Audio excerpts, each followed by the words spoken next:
నందమూరి బాలకృష్ణ, నటుడు గోపీచంద్ మరియు ప్రభాస్లతో పాటు రెబల్ స్టార్ మృతికి మౌనం పాటించి సంతాపం వ్యక్తం చేస్తుంటే తన అభిమానులు ఎన్బీకే అని ముద్దుగా పిలుచుకునే నందమూరి బాలకృష్ణ తన పెద్దనాన్నతో ఉన్న అనుబంధం గురించి ప్రభాస్ ను అడిగారు. ప్రభాస్ మాట్లాడుతూ, ఈ రోజు మనం ఏమైనా ఉన్నామంటే అది ఆయన వల్లే.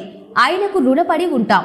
ఆ రోజుల్లో మద్రాసు వచ్చి 10-12 ఏళ్లు విలన్ గా పనిచేసి సొంతంగా బ్యానర్ ప్రారంభించి ఫీమేల్ ఓరియంటెడ్ సినిమాలతో చరిత్ర సృష్టించారు.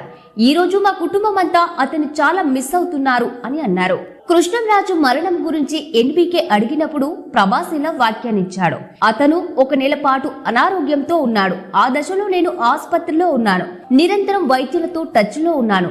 దానికి బాలకృష్ణ బదిలిస్తూ, నేను షూటింగ్ కోసం టర్కీలో ఉన్న సమయంలో నేను మిస్ అయ్యాను. వార్త తెలుసుకున్న నేను ఏడుపు ఆపుకోలేకపోయానని అన్నారు. ఇంకా ప్రభాస్ తన ఫెయిల్యూర్స్ మరియు బెస్ట్ టైమ్స్ గురించి తెలిపారు. నటుడు గోపీచంద్ కూడా షోను అలంకరించాడు మరియు అతని కెరీర్ ప్రారంభ సమయాల్లో తన కష్టాలపై మాట్లాడాడు. ఇందుకు సంబంధించిన పూర్తి విషయాలు తెలుసుకోవడానికి జనవరి 6న ప్రసారమయ్యే ఎపిసోడ్ 2ని చూడండి.